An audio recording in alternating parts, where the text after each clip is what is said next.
Morning, LinkedIn. I'm Kirsten McGregor, and this is our first live resilience roundtable.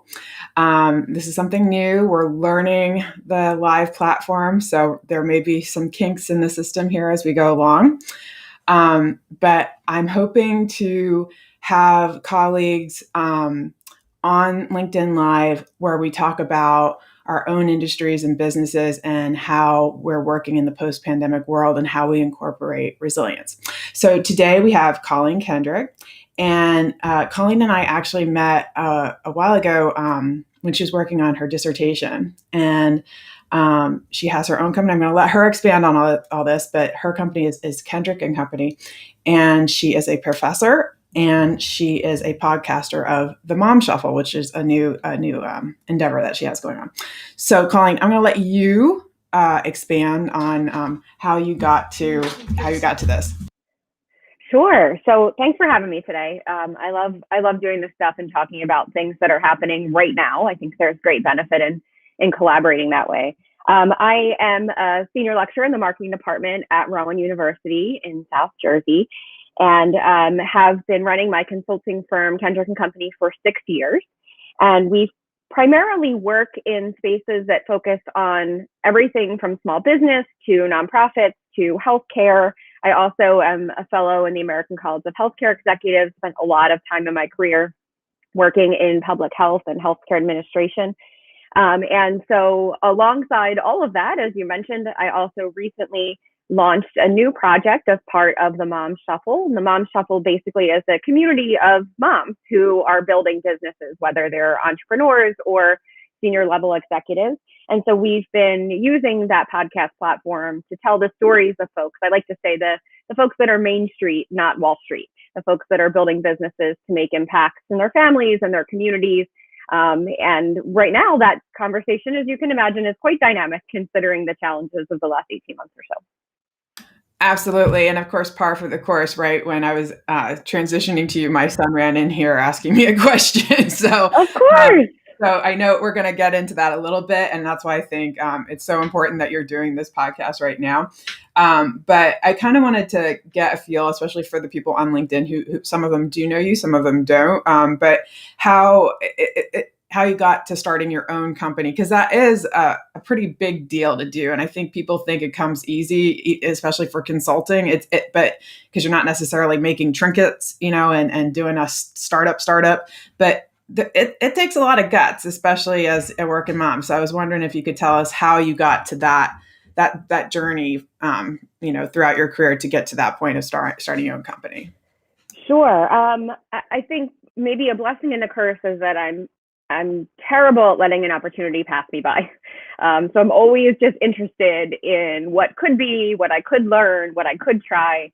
And so I'm not a yes woman, but I am very interested in saying yes and experimenting and learning and figuring out new things. And so throughout my career, that pretty much has been the story of my career. I did my undergraduate work at Temple University in Philadelphia in marketing. I actually started as a journalism student because I was really passionate about writing. And, mid-course, it felt like, maybe I can take these writing skills and do something more on the consumer side, more, face-to-face, interacting a little bit more. And so marketing seemed like a sweet spot for me. And that was absolutely 20 some years later, the right decision. Still very passionate about that, of course. And so throughout my career, I actually started working for some very large corporations. I worked for AC Moore, who recently, like right at the beginning of the pandemic, was closing up shop and transitioning some of their assets to Michaels. But I was their first marketing manager, and I spent a lot of years building marketing strategies on the East Coast as we were opening new stores and expanding. From there, I decided I was going to pursue my MBA because I knew I always wanted more education. I am just a really passionate lifelong learner, which helps when you're teaching, right? And so I decided to get my MBA and thought, at that time I didn't have kids or a husband, and I was like, I'm going to switch it up and head to the West Coast. And so I did. I lived out in the San Francisco Bay Area for about 5 years. And out there, I was able to do my MBA in the Cal State system at San Francisco State. And I started out there working on what was kind of a corporate turnaround project at Party America, which was kind of being rebuilt to be sold off to Party City, which is ultimately what happened. And so as that kind of project was coming to an end, I stumbled into an opportunity that I had never considered, which was at that time with the American Cancer Society. I had been always doing marketing for things that were fun, right? Arts and crafts, party supplies. I mean, that's fun marketing stuff. I spent a lot of time in stores, a lot of time meeting people. And at the time I was getting ready to transition to the next point in my career, my grandmother, who I was very close to, was ill with brain cancer. And it just so happened that I was kind of getting a feel for what was out there and what was next for me. And I came across a position at the American Cancer Society that was it was just right. It was just, here's an opportunity to, be a part of something that was going on in my personal life, be able to make an impact in cancer and leverage the skills that I had built in kind of that for-profit corporate side. And so that really redirected my career a little bit. I spent a lot of years with ACS. I transitioned when I moved back to Philadelphia to a job with the American Heart Association, continued that important work because, like many of us, also have heart disease in my family. And so was very passionate about that cause. When I left the American Heart Association, I joined at the time what was Lourdes Health System, which is now part of Virtua here in South Jersey. And, like I said, opportunities just sort of present themselves. I originally joined and I was going, at that time I had gotten married and was just getting ready to have my daughter, my oldest, and was looking for something that wasn't totally full-time, but that could use my skills while I tried to recalibrate myself and figure out what that life was going to look like and that balance. And started there in an effort to really help out their wellness division and their community health programs. And just for the sake of opportunity and the blessings of people, I guess seeing that ambition in me, was able to really rise through multiple levels of that organization and learn all sorts of things and build an oncology program and oversee a diabetes service line and just things I would have never imagined doing when I was trying to figure out if journalism or marketing was for me in my undergrad. So I have always just followed the crumbs that felt like they were sort of leading me to the place that I needed to be. When I decided I was going to go back and do my doctorate program, I knew I could not maintain the level of healthcare administration job I was doing and that program side by side. And so, I decided I was going to leave Lourdes, and I had a really wonderful boss there. I was very, very lucky in that way. And, it's kind of like, I'm going to leave, but don't totally leave. And so it was like, well, stay on and work with us on some projects. And so my transition into consulting, again, was sort of a little bit of happenstance of like, okay, well, I could study and do some project work. I just can't do my DBA and a full-time job. So that's really how it started. And for me, so there was a little bit of comfort in knowing that I had something to start with in that realm. But I like to think of myself kind of as a connector. I've always just talked to people and been curious about what they're trying to build and what problems they could solve that maybe I could add value to. And so I've been able, just through connections, really through my personal network and through clients. You have awesome clients. They know other awesome clients. Have been able to build a consulting business that was bigger than I had ever really envisioned. And now that I have finished my doctorate program and am teaching at Rowan, it is a beautiful marriage, really, of being able to talk to students about principles and how we execute, and to be able to bring my active experience from that very week on client work into the classroom.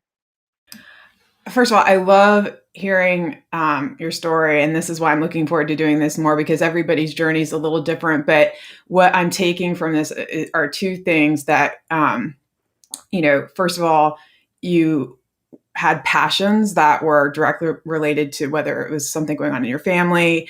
And then what I loved was that this actually ended up being something that worked for you as a working mom. With your doctoral degree, it was a way for you to balance everything, because it is hard to do. Now imagine if you have, 5 kids in the pandemic.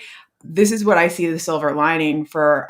We're going to talk about this in a little bit, but can we support more mothers who also happen to be entrepreneurs? Because I think that helps with that work-life balance. But we'll talk about that in a little bit. But with your company now, as it's evolved, it sounds like it started out happenstance, more for convenience with your situation.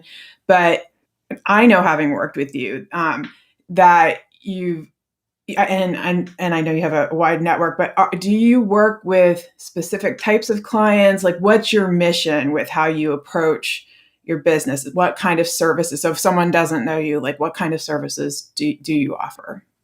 Yeah, sure. That's a great question.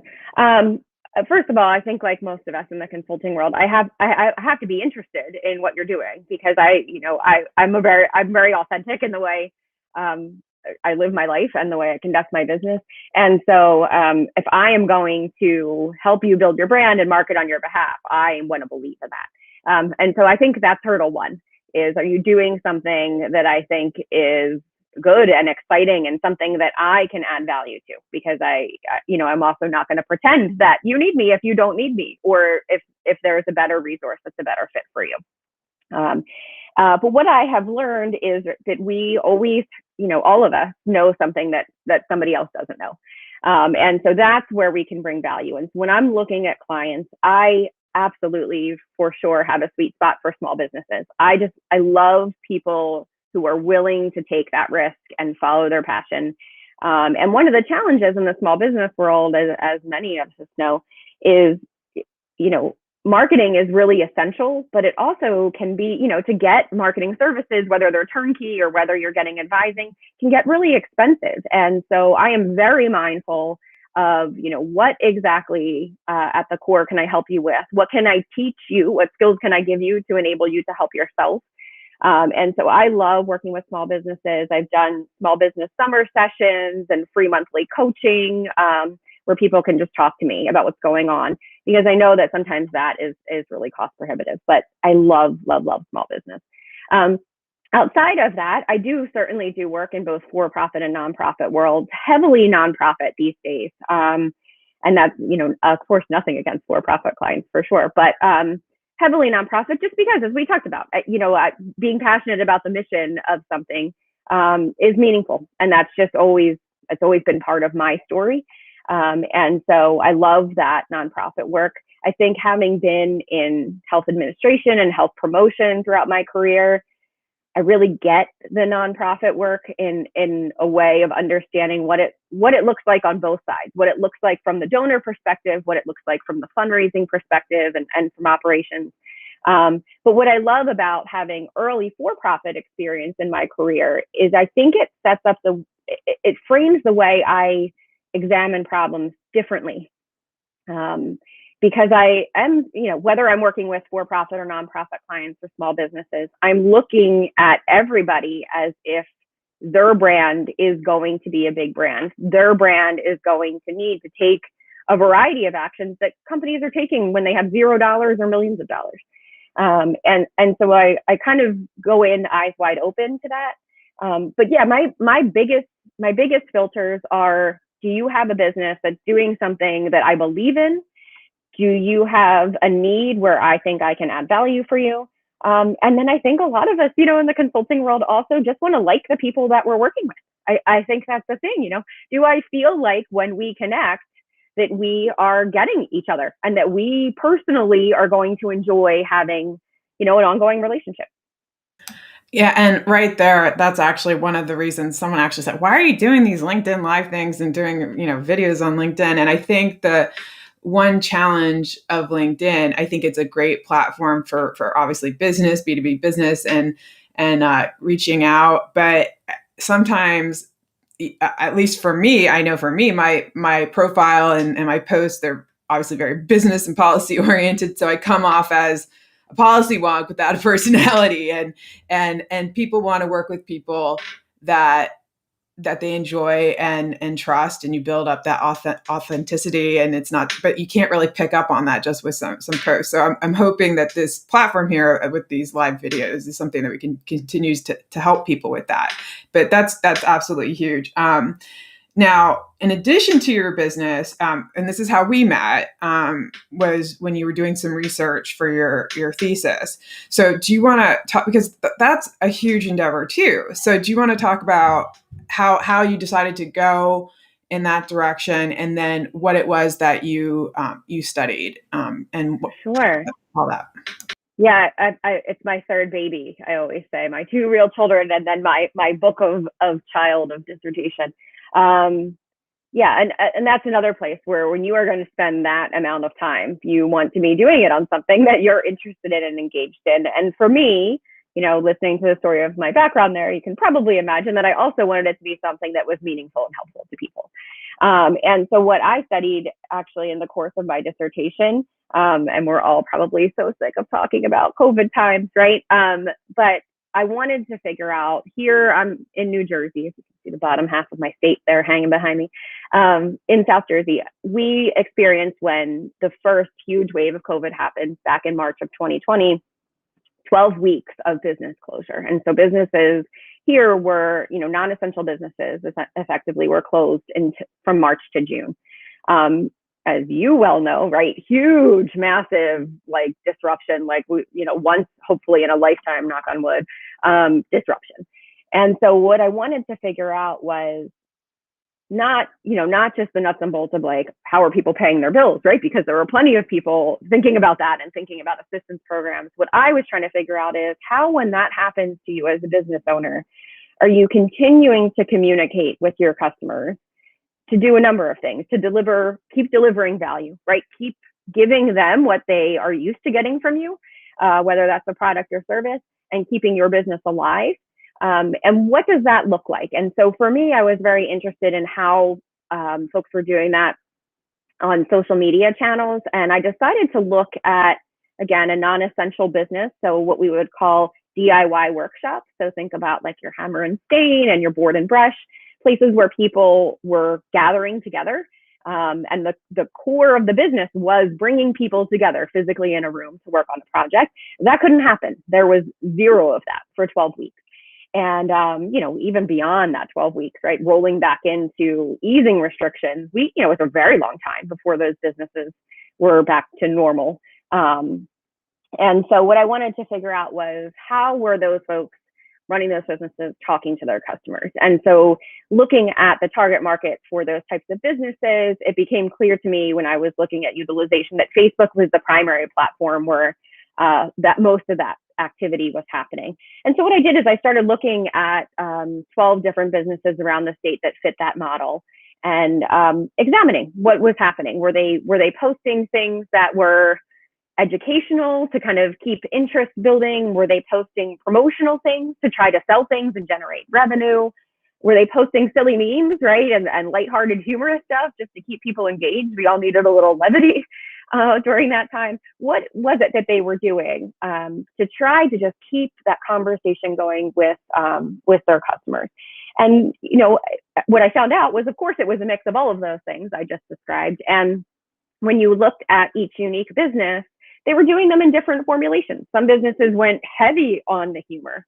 Some businesses immediately pivoted and advanced kind of their digital access and moved right into a whole different stream of revenue sales. And so, of those 12 businesses I looked at, I believe 10 are still operating today. So unfortunately, 2 of them did not make it through that period of the pandemic. But a lot of them did. And those ones that did, when we're looking at what they were talking to folks about, were giving their communities transparent communication. We're giving their communities opportunities to engage, whether it was with humor or whether it was with a product, a solution that they could buy to solve a need that they had. And so, we hopefully we learn, something from that, and that we really not only need to continue communication, because the folks that communicated more, of course, had more engagement, and are the ones that are still open today at this point. But also that formulation of how we communicate, and my study goes way deep, of course, into the combination of the text that was used, and whether it was photos or videos, and what days of the week it was posted, and really just analyze what actually tactically worked for folks. But the key theme of it, and one of the expected findings, was that the more we were engaging, the more we were talking, and giving customers an opportunity to have an ongoing discussion with us, the better we did. Yeah, and of course, everything was timely for you, right? Silver linings, right? So, Right. but I think that point of being engaged on social media And what I'm learning too is the consistency, the variety. People can't see, but I have an intern who is one of your students, and Bella. So a blessing for her to help me out with all of this. But before we go into your teaching, I did want to ask how you and your business changed during the pandemic, and how. I mean, I know you had your doctoral thesis that you're wrapping up, and then you had your teaching, and that's part two that you're going to be talking about a little bit more, and how did that change? But how did your business model change at all, or how you approach clients, or how you tried to get leads? Did any of that change? Yeah, I think it definitely changed. I think some things, like most people, right? Some things stayed the same, and some things are remarkably different. Obviously, like most people, not being able to see folks in person.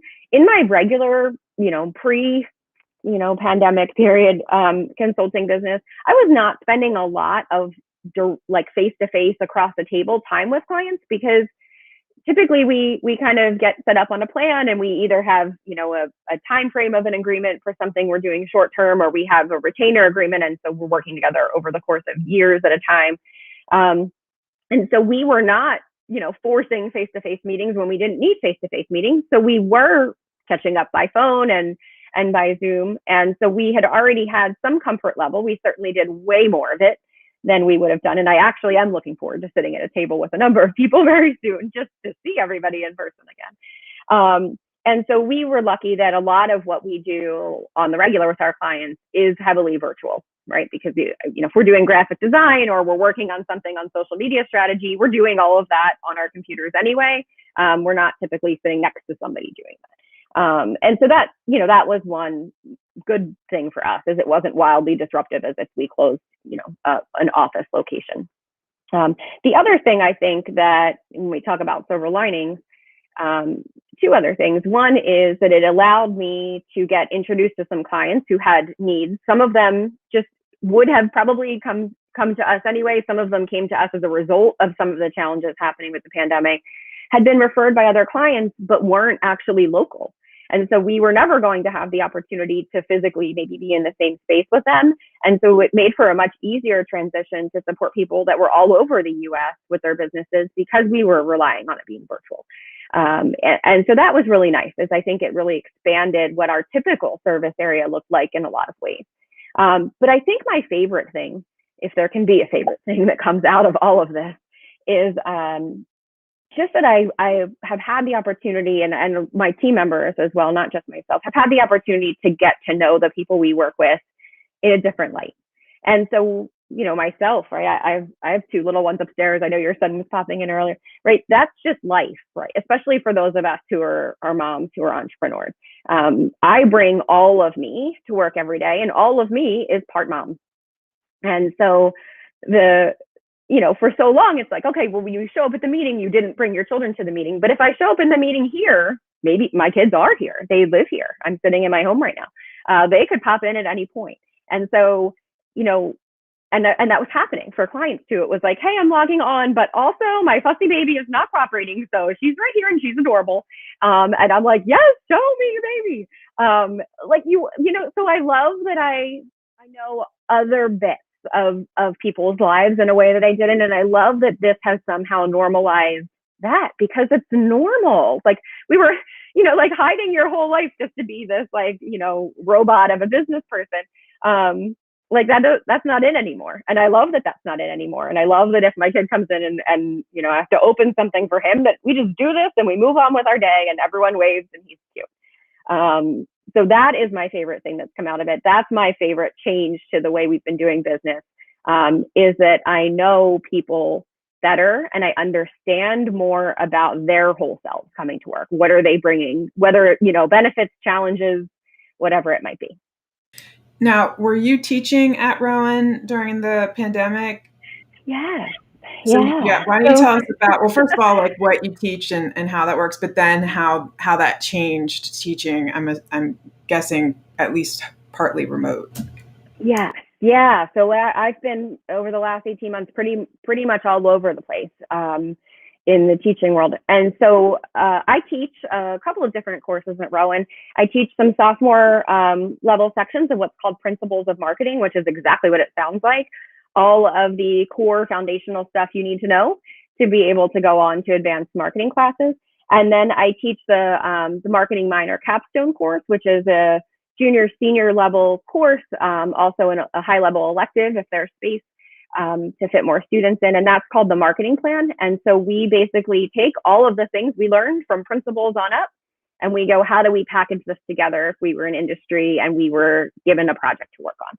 And so that course is cool because it is completely immersive. It's a project-based course.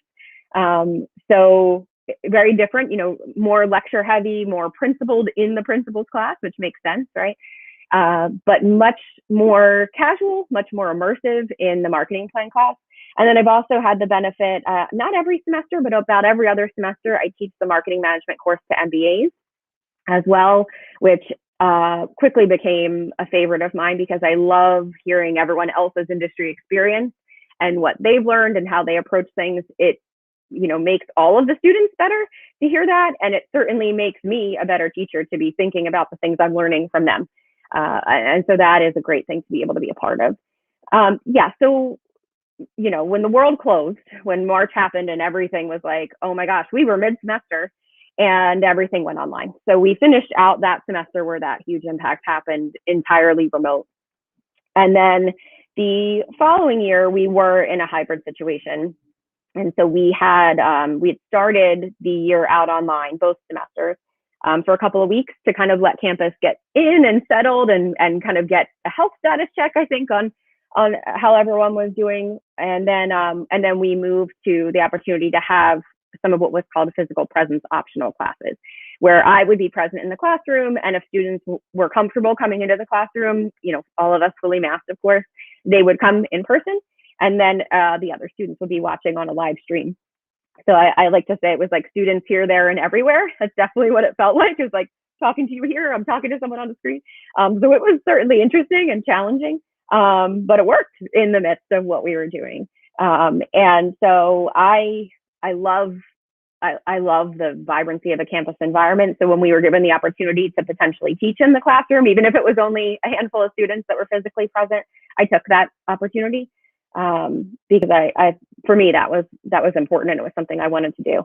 And so we'll see. I know we're headed into another semester here, and I think we're at this point intending to be largely in person.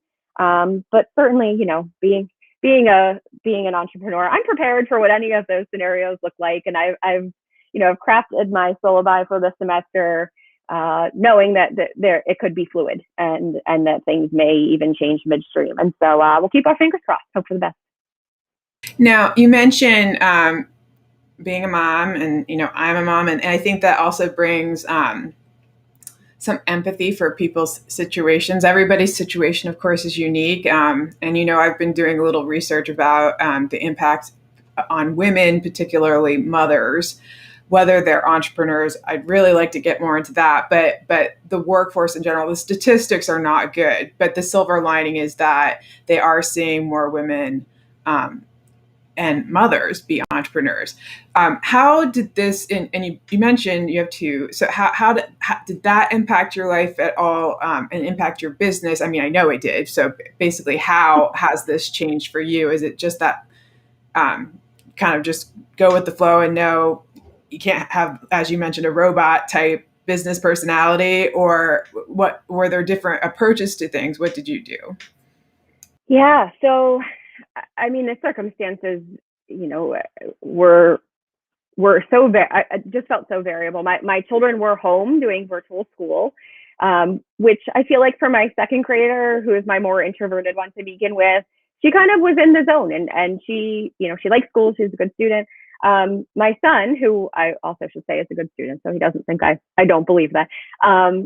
Kindergarten online was next level. I mean, and his teacher was wonderful. But man, it is hard to get a 5-year-old to want to sit at a computer and to learn how to use a computer.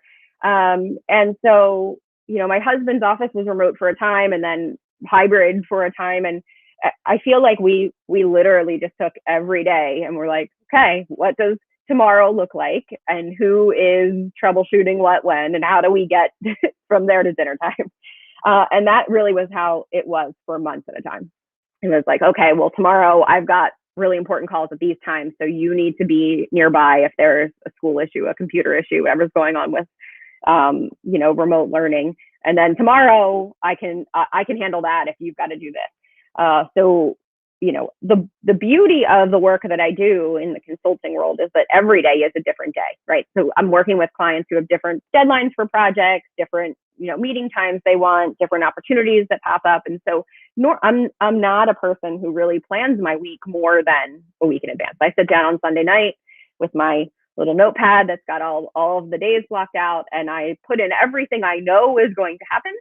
And then I start making my list of things that need to happen and things I would love to get done. And I start filtering those things in. And so I, unfortunately, I'm not somebody who's like, okay, well, this is, every Tuesday looks like this.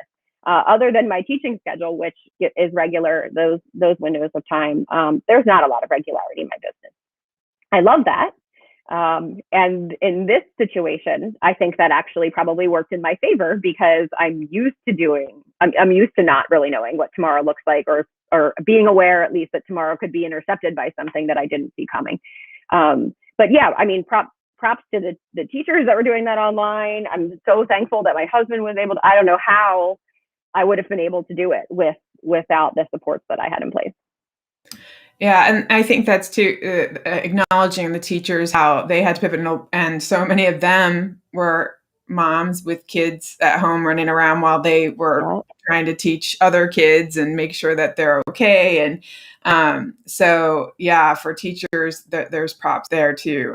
So we'll see what happens in the fall, right? Yeah.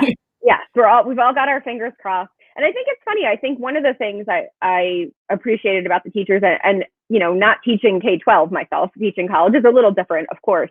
But I think it also gave us an appreciation for humanizing our teachers too, the people that are working with our kids all the time.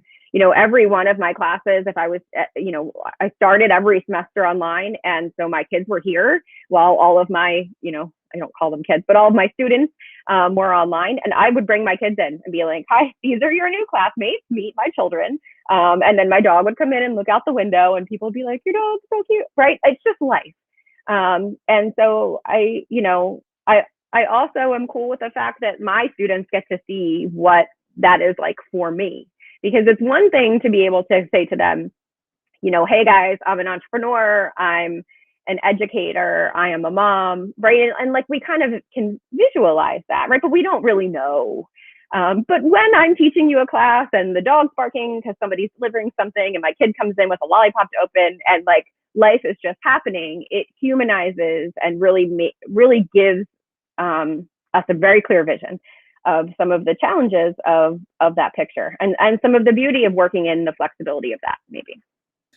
And I think parents, I say mothers, but parents were in a better position to be a little bit more understanding with these situations. And I think why a lot of women leaders rose to the top that we can see right now, because they were able to just that what you described is a resilient personality. And that's why I think entrepreneurs, like if because you're always going through that ebb and flow, when you have that mindset, it makes you resilient by nature. But I was gonna say one thing where I noticed that people weren't understanding. Sometimes they record these conferences, and so I kept my camera off because, God forbid, my son runs in and not wearing anything or something. So I kept and I remember afterwards, the person running the conference was like, we really thought you would have been more engaged and you had your camera off the whole time. And I was doing the chat, but I was like, I don't want my son recorded. And so if you replay this. So I think that was one instance where I realized that people, if they don't have kids, even grandparents, right? Like not understanding how, and I think another person, a colleague that I work with here in Delaware, parents are just losing stamina, right? And so I think that's the other thing is our mental strength and grit. I think it's developed over 18 months, but there has been a lot on parents, and I think that's where parents can support other parents, has been great. Now that actually kind of leads me into your podcast, which I'm like, that's such a hard endeavor. Like, why would you add to your plate? But your podcast actually focuses, like you said in your intro with your bio, on mothers who also happen to be entrepreneurs, which I just think is so exciting and great. And I like to see how this has evolved, because I remember when you first told me about it as an idea, I was just like, wow, that's really great. And of course, I had the opportunity to talk with you. So why don't you tell us how you got to actually do a podcast, because it's so much work, but B, tell the audience a little bit more, and also where they can find the Mom Shuffle. Sure. So yeah, a number of people have been like, okay, so you're already doing all the things. Why are you adding a thing? And again, part of it is, if I can be a connector, if I can provide opportunities for people to hear stories from others that they would never have heard before, then I'm gonna take that opportunity. And as I've been talking to people, I mean, selfishly, these discussions with all of these incredible women. I mean, some of the episodes coming up that we were just recording this week, like, there's moments where I don't even know how to respond to what some of the guests are said, because my head is exploding. Like, I'm like, I had never considered that. I had never thought of that. You just gave me a whole new perspective. And that's, for me, what it's about.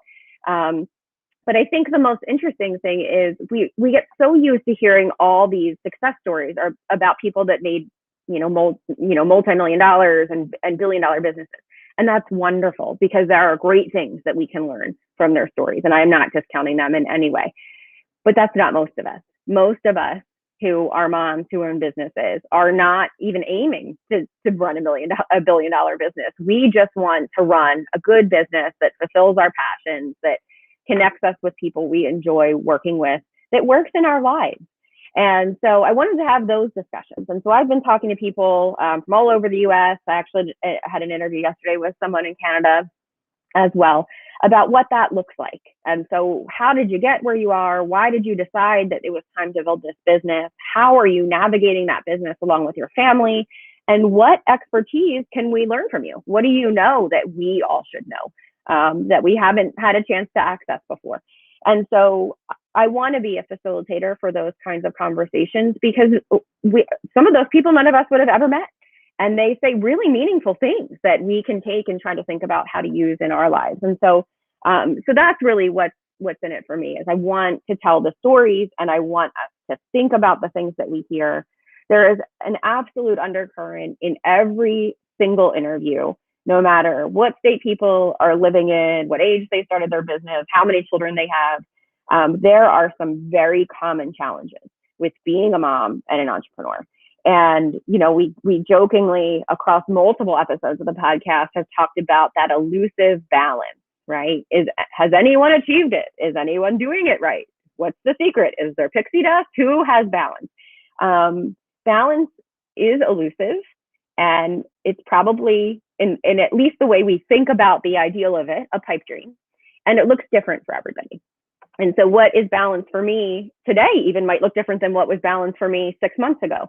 And so we have to remember that we're moving, as moms, especially through seasons of life for us and our business, but also for our children.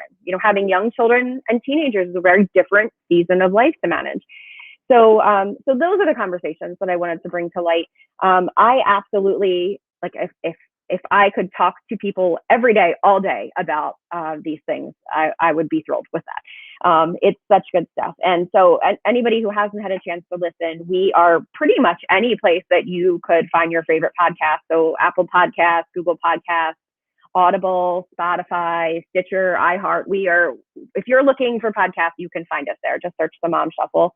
We have 5 episodes out so far, and we release an episode every Wednesday. So your episode, Kirsten, is actually scheduled not for this coming Wednesday, but the Wednesday after, which is the 19th? No, the 18th, I think. So we're about a week and a half away from hearing your great backstory on the podcast as well. Well, that's exciting. And it's also, I think, great how you have some common trends by which which isn't surprising, right? The work-life balance. But I think how that story is not just different for each person because of where the age of their children or their family situation, if they're a single mom like me, or their child has special needs, or they have a lot of kids or a baby, and so. But the fact that you're balance like a scale. I mean, it changes every day, and that's where that resilience comes in. Your ability to adapt and keep that equilibrium, knowing it's going to go a little bit either way, but the goal is to try and keep a steady state as much as you can. And I think that that's where, when we're talking about this whole concept of resilience roundtable, is that in my world of work, resilience has been a word I've been using since I worked on Hurricane Sandy. So it's been a long time and using the word pivot and economic recovery, all these different terms are things that I've everyday work jargon for me, and now everybody's using them. So Right. I think for me, and this is a work definition, but I think it applies to what you just said. So, but resilience is not what you have, it's what you do. And it's that mindset shift that that leaders need to take. And that all kind of trickles down to business owners, communities. But no matter what kind of leader you are, it's that mindset to be prepared for future shocks or hazards or incidents, whatever they may be. And for a mom, that could be your kid gets sick, or guess what? We were in hybrid school, but it's not going to be hybrid, or, there's a snow day. And we always had those challenges before. They just became that much more heightened with the pandemic, which also in recovery world happens. Pre-existing vulnerabilities become that much more heightened during major shocks. So I think that you saw that theme, first of all, with your dissertation, and defending your thesis, and then working with students and have their aspect of being resilient, and then running your business and how you've worked with clients. I mean, I just realized we've never met in person. It didn't even occur to me that we've never met. I feel like I know all about you. I know, and there's a lot of people like that, right? It's great, but I think and I think this goes back to character, is when people are able to embrace that resilience and be authentic and empathic towards one another, it really helps move anybody's business mission forward. But in general, I think it's almost like it's catching. I mean, nobody wants to talk about it, but if you have that mindset and be resilient, it's something that you want to promote with the people that you work with. Yeah, I mean, I think that's really important. I think sometimes we, by default, think like it's a trait you have or an outlook that you. So resilience is not something you have; it's something you're participating in, right? It's a behavior. You're looking at having a resilience mindset. You're behaving in a resilient manner, and so those things can be learned, right? That's the beauty of having folks like you to teach us how to do all of that. But yeah, you're right. We as moms are resilient all the time by default, because what else are we going to do, right? I mean, if your kid gets sick, you figure it out. If there's a snow day and school is closed, you figure it out. I mean, so we have always been resilient a lot in our personal lives. I think it helps to think about, especially with the impacts of the last 18 months, what does resilience look like in our businesses and in, again, our lives as a whole person? How are we approaching with that mindset of resilience? And you started out with that too, about you bring your whole self to work, but part of yourself is being a mother, right? So you can't take that identity away from you. So when people get concerned that maybe you're not fully present or grounded and engaged because your kid's running by, I think that that's where, particularly moms, right, we are able to handle a bunch of different things at once. And that's just who you are. So take it or leave it. And would you even really want to work with someone who doesn't understand that, Yeah, I mean, I think it's important to realize, and I'm even thinking about your earlier point about the screen off and the questioning of your engagement, right? If my kid comes in here right now and has an epic meltdown, I will apologize for the circumstances of that. I will not apologize for being a mom who has a child. Right. And so that, that is life, right? The whole Colleen is a mom who has 2 children. And those children exist. They're in this space. I want them present in this space. I like talking to my kids about the challenges I'm having or the projects I'm working on in business. I have clients who, are like, hey, is anybody around? What are the kids up to? Right. I'm not going to apologize for being a mom. That's a core part of my life. I will apologize if something is disruptive or, you know what I mean? And I think that is a reasonable expectation. I mean, even that, like, sometimes you can't control it, right? But you feel bad that it has intersected or it's been disrupted. But I think your point about engagement earlier is something to really think about, because when we're spending this much time in the virtual world, we've gotten to the point where camera off means, hey, I've checked out. And to a lot of people, at least.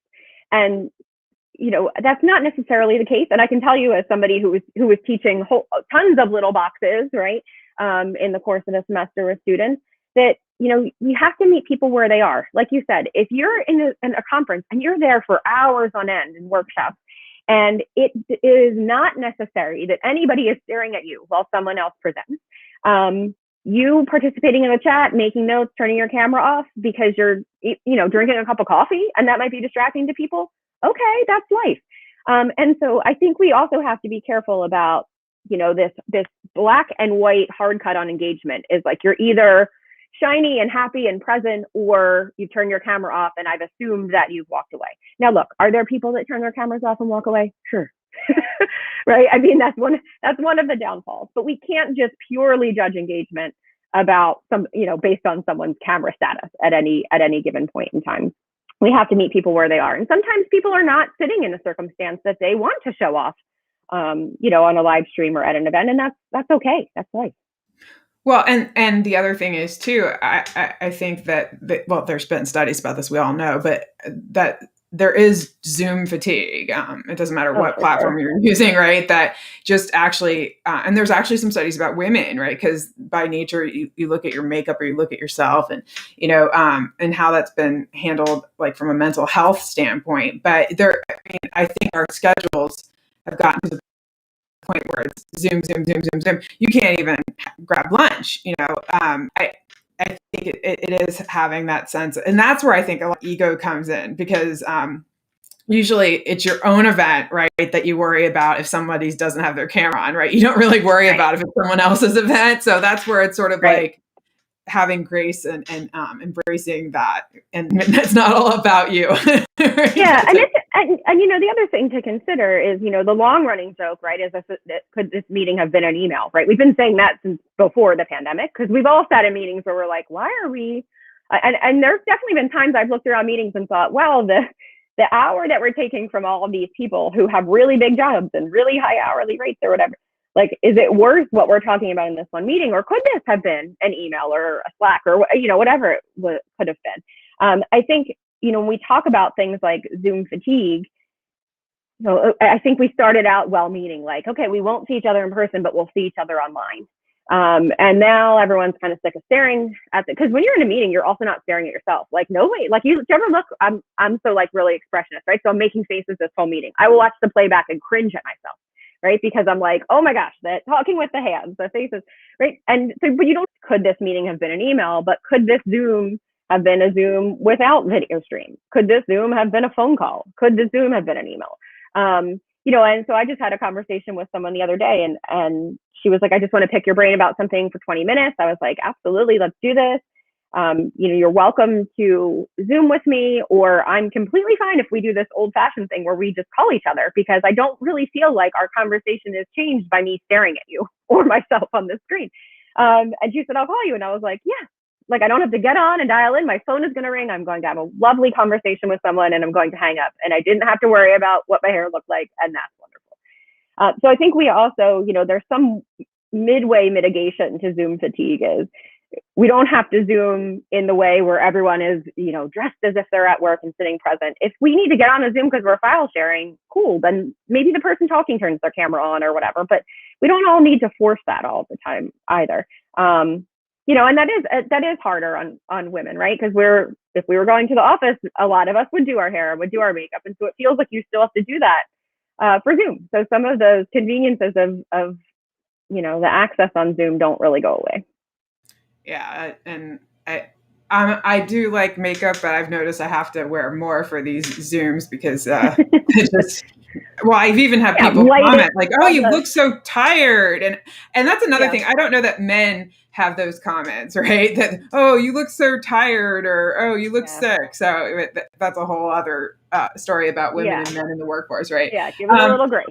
So I just want to close out first to thank you for taking the time here, and also thank you for helping me figure out my website and how to incorporate branding and this whole concept of thought leadership that trying to get published in different areas, and that's a whole new thing that I'm not used to, but that's why I'm so grateful for you to be able to help me. And then Bella, who's on here, is one of your students, is helping me. But for just the general audience, for closing out here, how can they reach you? Your website, or what's the best way to get in touch with you? Sure. Yeah, you can. You certainly can email me at any point, either through the website at kendrickcompany.com, or you can reach out to me. My direct email is just ckendrick@kendrickcompany.com. Happy to chat at any point. You certainly can go to the website and get a feel for how we work with folks. Like you said, we're doing some thought leadership work with you. We work on a very wide range of, one-off projects to, like I said, multi-year annual retainers, depending on what the client needs are. So we're happy to chat. I have a team that I've been working with over pretty much all of these 6 years as I've kind of scaled up our capacity, who is just wonderful. And I think that, we'd love to hear about what you're doing, and we'd love to show you what we're thinking too.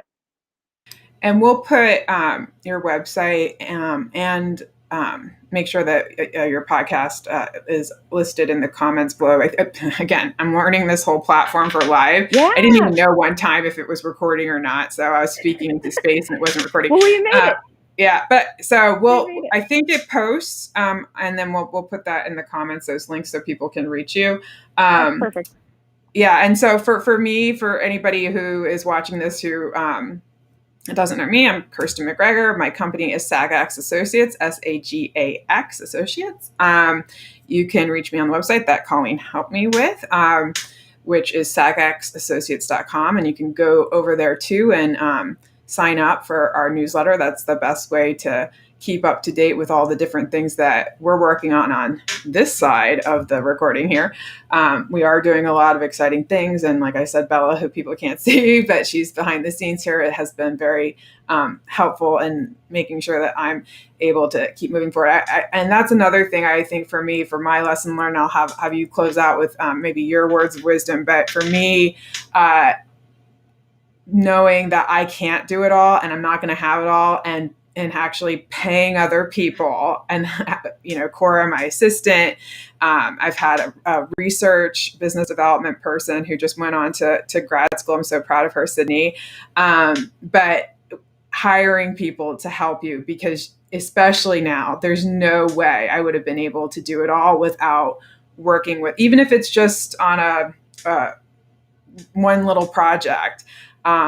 I wouldn't have been able to do the work without having other people help me. And that to me has been a big lesson learned, because before the pandemic, I was more of an independent person. And if I was on a team with another subject matter expert, that type of thing, I never really delegated my company work and reached out to anybody. So that's just me and what I learned and how I changed my business. But I'm just, any words of wisdom or lessons learned or best practices that you want to close out?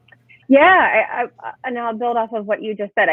Scaling is a very, very tough thing for a business, because, coming from a marketing perspective, we are our brands when we are founders, and finding other folks who we feel comfortable about are going to carry our brand forward and represent the brand the way that we want is tough. And so being able to find those trusted partners and bring them into the team not only allows us to do more, enables us to even take on more business, but it allows us, back to that elusive balance, to be able to really regulate as founders and to spend our time, and our time is the most valuable thing we have, doing the things that are really important for our own businesses, for the clients that we work with, and certainly for our families. Yeah, that's great. And even though a lot of the people I haven't even met in person, it's just been wonderful because they've been all over the country. You're actually one of the closer ones over the line in New Jersey, but having to work with people all over the world, quite frankly, I've been talking to on a regular basis, and there's just so many supportive people, and I think that. This is something I said a few weeks ago, prove yourself right and not prove others wrong. So when things are going, oh, well, he said I could never do this. Think that way. Think about, you can do this. So, but thank you so much for taking the time. I mean, I know it's a big chunk of time with your kids upstairs watching a video, probably just like mine. And I can hear him. He's running around. So thank you for joining me and for all you do. And for everybody watching, this is live stream, and again, I think it does post. So feel free to reach out to either of us. We'll have all that stuff in the comments. Okay. All right. Wonderful. Thanks, everybody. I'm gonna see if I can end it here. All right.